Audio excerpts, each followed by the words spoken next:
Hello दोस्तों, आप सभी का स्वागत है आपके अपने YouTube channel Sharda math expert में। दोस्तों, मैं हूं सोनू कुमार और आज आप लोग के लिए हम लेकर आए हैं दो चर रैखिक समीकरण का 3.5 चैप्टर नंबर।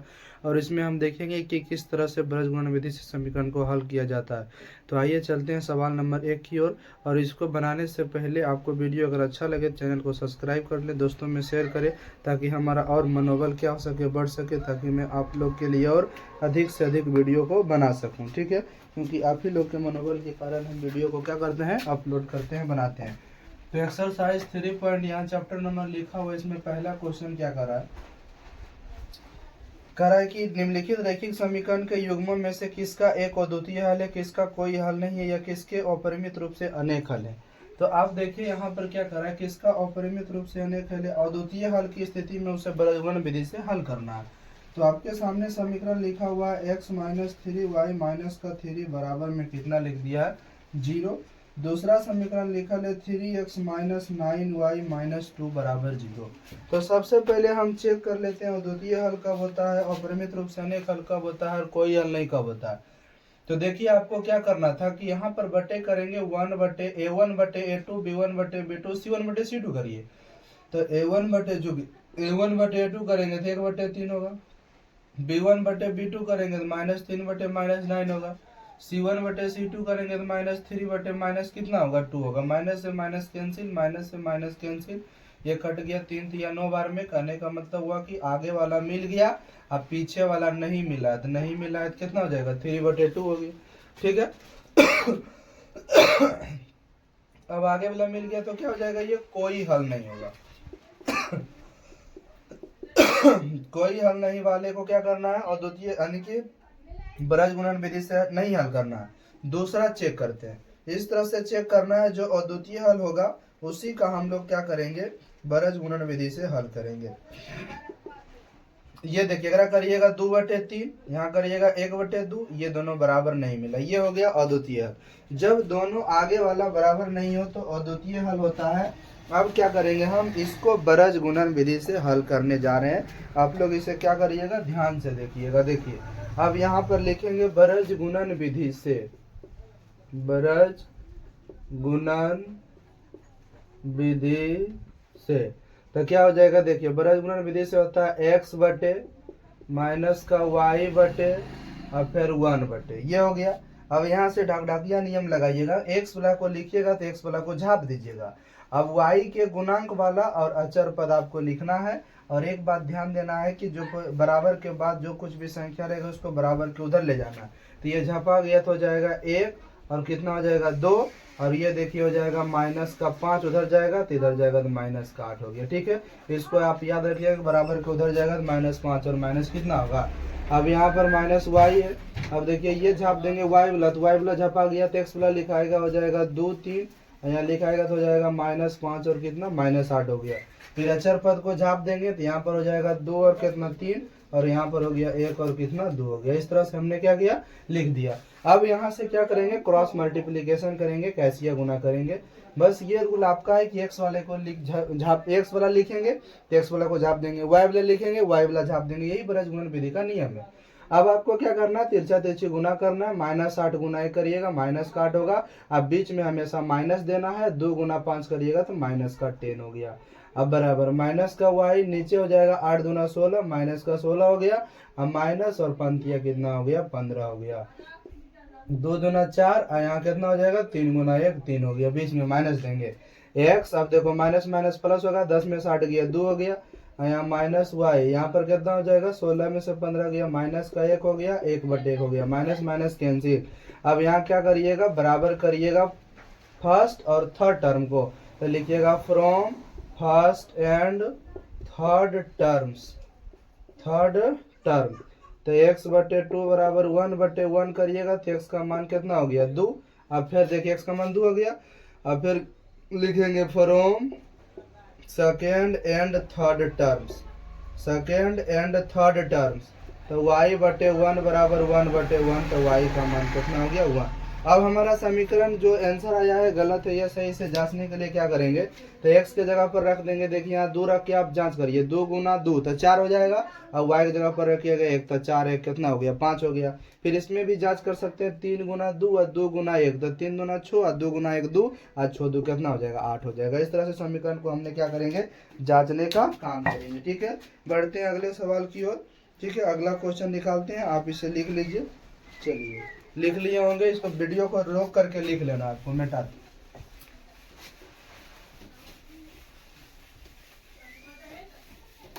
चलिए हो गया। अब दूसरा देखते हैं हम, तीसरा नंबर की सवाल की ओर चलते हैं, बाकी बात एक आप घर से बना लीजिएगा। ठीक है, होमवर्क मेरा जाएगा एक 4 नंबर वाला। 3x माइनस 5y माइनस का कर देते हैं, इधर 20 हो जाएगा, बराबर के उस साइड है 6x माइनस 10y बराबर में कितना 40। अब यहाँ से क्या करिएगा, देखिए तो बरज गुणन विधि कौन सा है पहले चेक कर लेते हैं।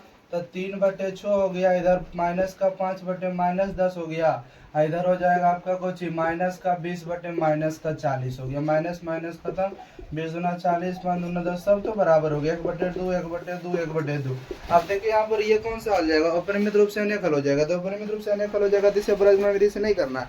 अब आप क्या करिएगा, 4 नंबर का हो जाएगा और द्वितीय हल, तो इसको क्या करना है, अपरिमित रूप से यानी कि बरज गुणन विधि से हल कर लेना है। अब बढ़ते हैं सवाल नंबर 2 की ओर। किधर बढ़ते हैं, सवाल नंबर 2 की ओर बढ़ते हैं। 1 नंबर का खत्म हो गया, सवाल नंबर 2 देखिए। लिखा हुआ समीकरण 2x + 3y = 7 और यहाँ a माइनस बी इंटू में x + a + b इंटू में क्या लिखल है y और बराबर में 3a + b माइनस कितना 2 लिखल है। ठीक है, अब इसको बरज गुणन विधि से हल करने जा रहे हैं, तो बराबर के इधर ले आएंगे तो माइनस हो जाएगा, इसको भी बराबर के इधर ले आएंगे तो माइनस हो जाएगा, टोटल टर्म बराबर में 0 लिख दीजिएगा। क्योंकि यहाँ पर लिख देंगे कि कह रहा है कि समीकरण निकाय के जो है समीकरण निकाय के अपरिमित रूप से अनेक हल हैं। अनेक हल, तो जब अनेक हल है तो यहाँ से क्या करिएगा, 2/a माइनस बी फिर 3/a + b और बराबर में -7/-3a + b माइनस कितना 2, माइनस से माइनस कैंसिल हो गया। अब यहाँ से 2 को बराबर करते हैं, पहला और दूसरा को, from first and second terms को बराबर कर दीजिए। तो 2/a माइनस बी यहाँ हो जाएगा 3/a + b, गुना करिएगा, इसमें 3 गुना a 3 है, 3 गुना b 3 भी, 2 गुना a 2 है, 2 गुना b 2 भी। अब इधर घटेगा तो कितना होगा, 3 है माइनस 2 है, और इधर हो जाएगा 2b प्लस कितना 3 भी हो गया। 3 में से 2 घट जाएगा तो कितना बचेगा मेरे बाबू, हो जाएगा 1 गो a, इधर 3 2 कितना हो गया 5 गो b हो गया। ठीक है, अब आगे बढ़ते हैं, किसको किसको बराबर करते हैं, तो सेकेंड और थर्ड को, तो लिखेंगे from second and third terms. तो आपका सेकेंड है 3/a + b और थर्ड आपका है 7/3a + b माइनस 2। 3 से गुना करिएगा, 3 3 9 है, 3 गुना b करिएगा 3 b, 3 दूना 6, 7 गुना a करिएगा 7 है, 7 गुना b करेंगे 7 b। तो यहाँ से हो जाएगा 9a + का 3b माइनस का 6 और फिर चलिए देखिए 9a + 3b माइनस 6 माइनस 7 है, माइनस का इधर आ गया 7b बराबर 0। 9a में 7 घट गया, कितना बचेगा 2 है, और फिर 3b में 7 भी घट गया तो 4b, बराबर में माइनस का 6 उधर जाएगा, प्लस का 6 हो जाएगा। अब देखिए a के जगह पर 5 भी रख दीजिए आप, तो यहाँ पर हो जाएगा कुछ 2 इंटू a के जगह पर 5 भी हो गया, अब माइनस का 4b बराबर का 6, 5 दूना कितना होता है 10b माइनस 4b बराबर 6, 10 में 4 गया हो गया 6 भी बराबर 6, 6 खत्म, b का मान कितना हो गया, तो b का मान 1 हो गया। तो बोलिए a का मान कितना हो जाएगा, जैसे तो 5 गुना करिएगा तो 5 हो गया, a का मान 5 और b का मान 1 हो गया। इस तरह से क्या किया, समीकरण को सॉल्व कर दिया, तो a का मान भी निकल गया और b का मान भी निकल गया, कोई दिक्कत नहीं है। अब बढ़ते हैं अगले सवाल की ओर बढ़ते हैं, कोई दिक्कत।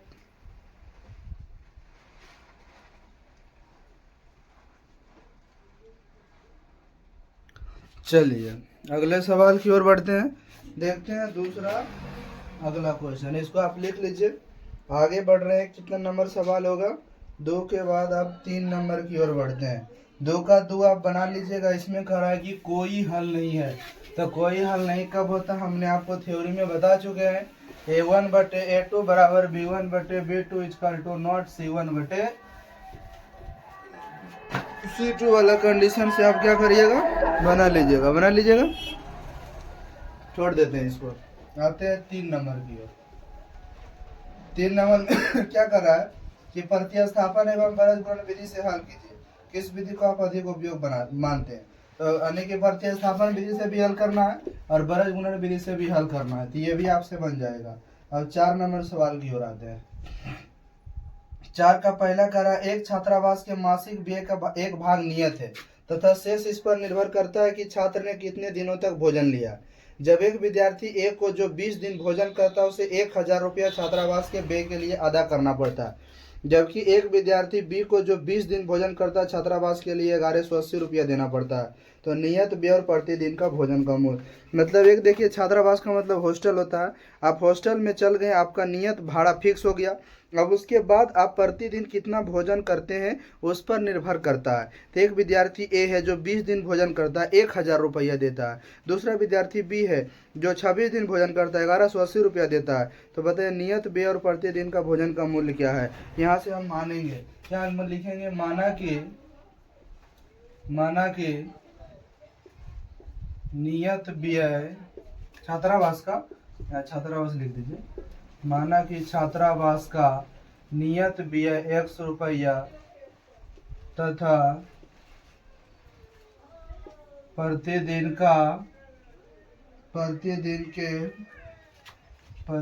के भोजन का मूल्य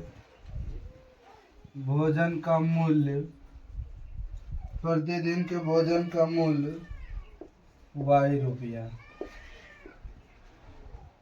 अब ये प्रश्न से क्या कर रहा है, एक पहला नंबर तो देखिए छात्रावास का नियत भाड़ा 100 रुपया फिक्स हो गया। अब एक दिन भोजन करेगा तो y रुपया, 2 दिन तो 2y। एक लड़का है विद्यार्थी ए 20 दिन भोजन करता है तो 20y, टोटल उसको 1000 रुपया देना पड़ा। समीकरण 1 हो गया। अब यहाँ पर देखिए क्या कर रहा है, पुनः प्रश्न से लिखिएगा, पुनः प्रश्न से कि 26 दिन भोजन करता है तो नियत भाड़ा फिक्स हो गया। 26 दिन भोजन किया 26y और बराबर में 1180, समीकरण 2।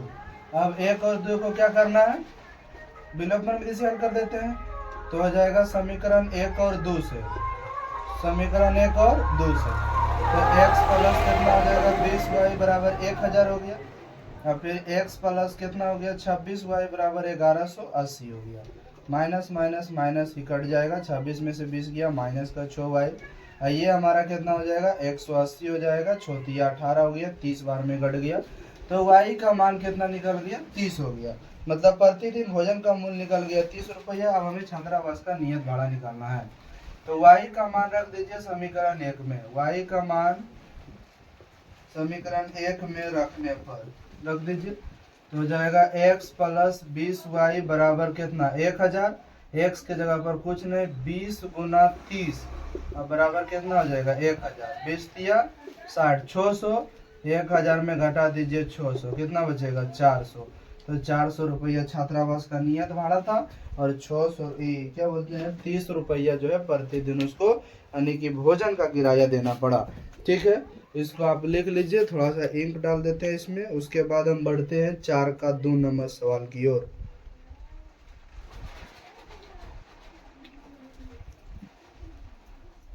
चलिए इंक डाल दिए हम, उसके बाद आते हैं 4 का 2 नंबर में। 4 का 2 नंबर का सवाल।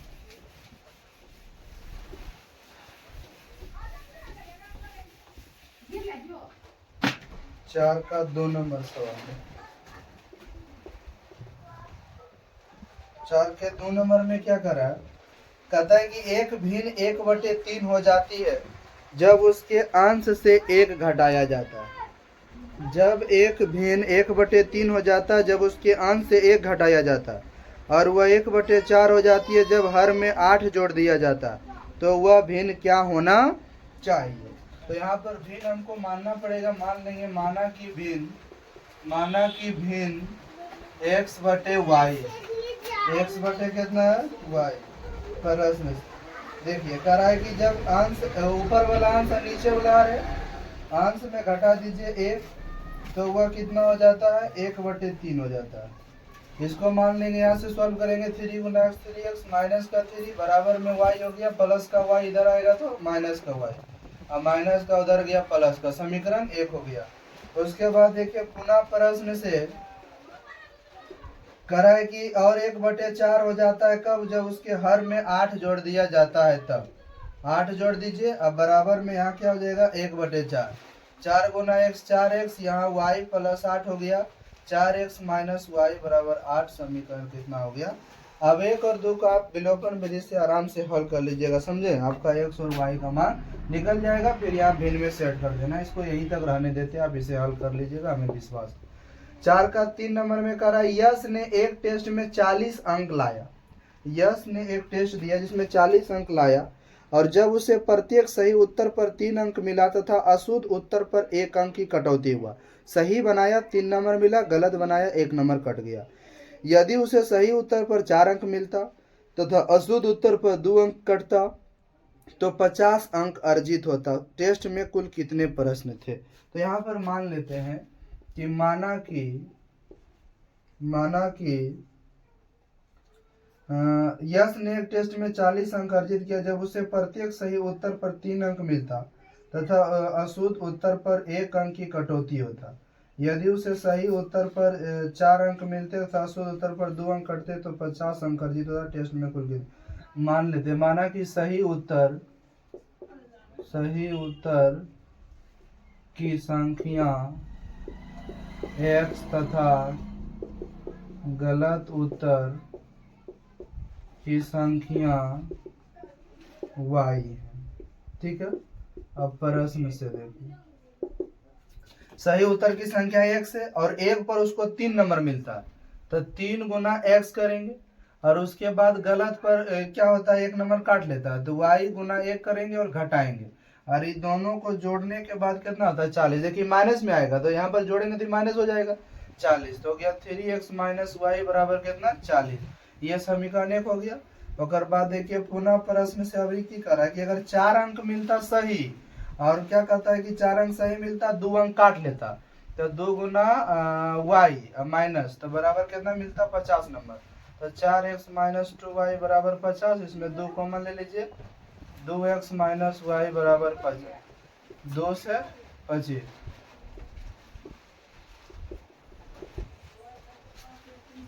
समीकरण 2 हो गया, ठीक है। अब आप तो इसे आसानी से विलोपन विचार करिएगा, देखिए y घटाएंगे कट जाएगा, तो हमारा क्या हो जाएगा x हो जाएगा, और 40 में 25 जाएगा कितना होगा 15, x का मान 15। सही प्रश्न की संख्या कितना होगा 15। अब गलत सॉल्व करके आप निकाल लीजिए वैसे, ठीक है। बढ़ते हैं 4 नंबर सवाल की और इसको उतार लीजिए।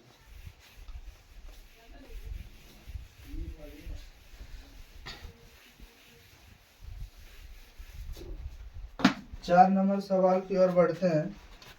देखिए 4 नंबर में क्या लिखा हुआ है। 4 नंबर में कहता है एक राजमार्ग पर 2 स्टेशन है, एक स्टेशन का नाम ए है, दूसरा स्टेशन का नाम बी। एक राजमार्ग पर 2 स्टेशन ए और बी है, इसके दोनों बीच की दूरी 100 किलोमीटर दिखा रहा है। अगर एक कार ए से तथा दूसरी कार बी से एक ही समय में चलना प्रारंभ करती है, और यदि ये कारें भिन्न भिन्न चालों से एक ही दिशा में चलती है तो वो 5 घंटे के बाद मिलती। यदि वे विपरीत दिशा में चलती है तो 1 घंटे पश्चात मिलती है, 1 घंटे लेट मिलती है। तो दोनों कारों की चाल क्या होना चाहिए। यानी कि क्वेश्चन करा, एक कार एक ए स्थान से चलता है, दूसरा कार बी स्थान से चलता है एक ही समय में। यदि ये कारें भिन्न भिन्न चालों से एक ही दिशा में चलती है, एक ही दिशा में चलेगा तो 5 घंटा पर मिल जाएगा, और विपरीत दिशा में चलती है तो 1 घंटा लेट लगता है इसे, ठीक है। तो कह रहा दोनों की चाल क्या होना चाहिए। तो यहाँ पर मान लेते हैं, माना कि कार ए की चाल x किलोमीटर प्रति घंटा तथा कार बी की चाल y किलोमीटर प्रति घंटा है, ठीक है। अब आइए प्रश्न से देखते हैं क्या कर रहा है कि समय बराबर क्या होता है दूरी बटे चाल हो जाएगा, ठीक है। समय बराबर दूरी यानी कि देखिए दूरी बटे चाल बराबर क्या हो जाएगा, समय हो जाएगा। ठीक है, तो दूरी बटे चाल बराबर समय हो जाएगा। दूरी आपका कितना दिया हुआ है, सो अब देखो जब ये दोनों विपरीत दिशा में चलेगा, तो विपरीत दिशा में चलेगा तो दोनों के चाल को क्या कर देना है, यानी कि जल्दी पहुंच जाएगा। तो विपरीत दिशा में चलेगा तो जोड़ देना है, और फिर कहेगा कि एक ही दिशा में चलेगा तब घटाना है, यानी कि भिन्न भिन्न चालों से एक ही दिशा में चलता, एक इहो इधरे जा रहा है, इहो इधरे जा रहा है, तो दोनों एक ही दिशा में जाएगा, तो चाल को यहाँ पर क्या करेंगे, घटा देंगे। तो दूरी हमारा कितना है 100, और चाल में अंतर और समय कितना घंटा, 5 घंटा ही कट गया 20 बार में। x माइनस वाई बराबर हमारा कितना हो गया 20। ये समीकरण कितना हो गया ए। ठीक है, यानी कि आप जरा सा ध्यान देखिए कि जब एक ही दिशा कहे, एक ही दिशा तो घटाना है, अब विपरीत दिशा, विपरीत दिशा तब क्या करना है, जोड़ना है। लेकिन नाव और धारा में अलग उस सिस्टम हो जाता है। नाव में एक ही दिशा, नाव और पानी वाला जो होता है उसमें अगर एक ही दिशा कहेगा तो उसमें क्या करना पड़ता है, जोड़ना पड़ता है। विपरीत दिशा करता है तो उसमें घटाना पड़ता है, तो उल्टा हो जाता है वहां। पुनः प्रश्न से क्या होगा कि विपरीत दिशा में जा रहा है, तो विपरीत दिशा में जा रहा है तो क्या करेंगे, फिर वही दूरी बटे चाल करेंगे, तो दूरी उतने चाल दोनों का जुड़ जाएगा। और क्या करा है कि 1 घंटे के पश्चात मिलती है, मतलब 1 ही घंटे के बाद मिल जाता है, तो 1 हो जाएगा। अब यहाँ से x प्लस वाई बराबर कितना हो गया, 100 हो गया, समीकरण 2। अब 1 और 2 को क्या करेंगे, आप आसानी से सॉल्व कर लेंगे। देखिए y y कट जाएगा, 2x, x बराबर 60 हो जाएगा, मतलब कार ए की चाल 60 किलोमीटर प्रति घंटा, और कार बी की चाल कितना हो जाएगा, 40 किलोमीटर प्रति घंटा हो जाएगा। ठीक है, ये आपका 4 नंबर का कंप्लीट। एक क्वेश्चन और बचा हुआ, देख लेते हैं। 5 नंबर लास्ट सवाल है, देखिए इसको मिटा देते हैं।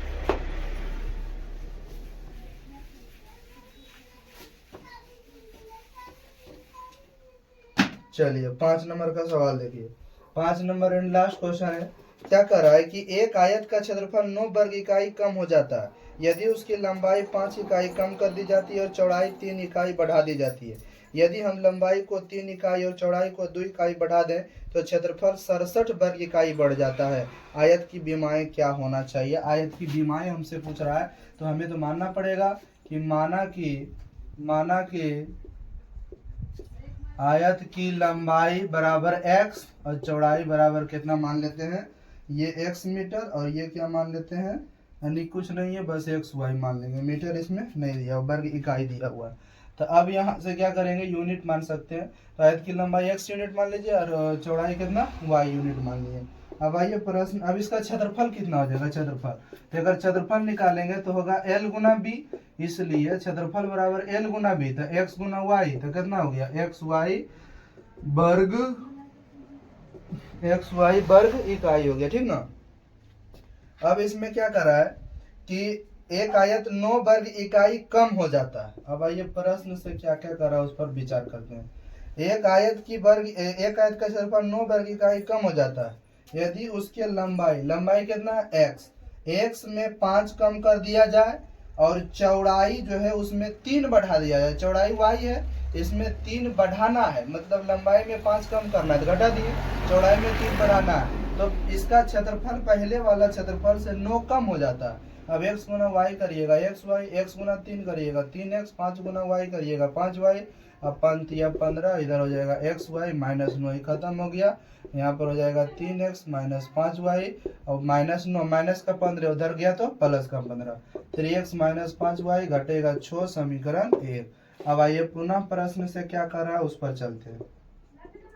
कह रहा है कि यदि हम लंबाई को 3 इकाई और चौड़ाई को 2 इकाई बढ़ा दें, और ये दोनों बढ़ाना, लंबाई में भी 2 बढ़ा दो और चौड़ाई में भी 2 बढ़ा दो, तो पहले वाला जो क्षेत्रफल एक्स वाई है इसमें कितना की बढ़ोतरी हो जाता है 67।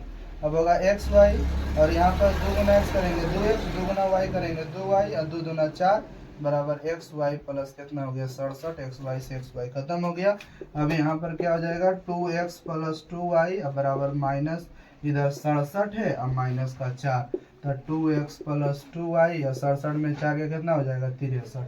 अभी समीकरण 2, अब समीकरण 1 और 2 को विलोपन विधि से हल करने के लिए क्या करना पड़ेगा, देखिए y कटवाएंगे तो 2 से इसमें गुना कर देना, 5 से उसमें गुना करके यहाँ से सॉल्व कर लेना, आपका आंसर मिल जाएगा। ठीक है, यह चैप्टर खत्म हो गया। मिलते हैं अगले चैप्टर जो हमारा है, ये एनसीईआरटी बुक से हम पढ़ा रहे हैं। अगला चैप्टर है 3.6 का, उसको देखेंगे अगले वीडियो में। ठीक है, मिलते हैं अगले वीडियो में, धन्यवाद।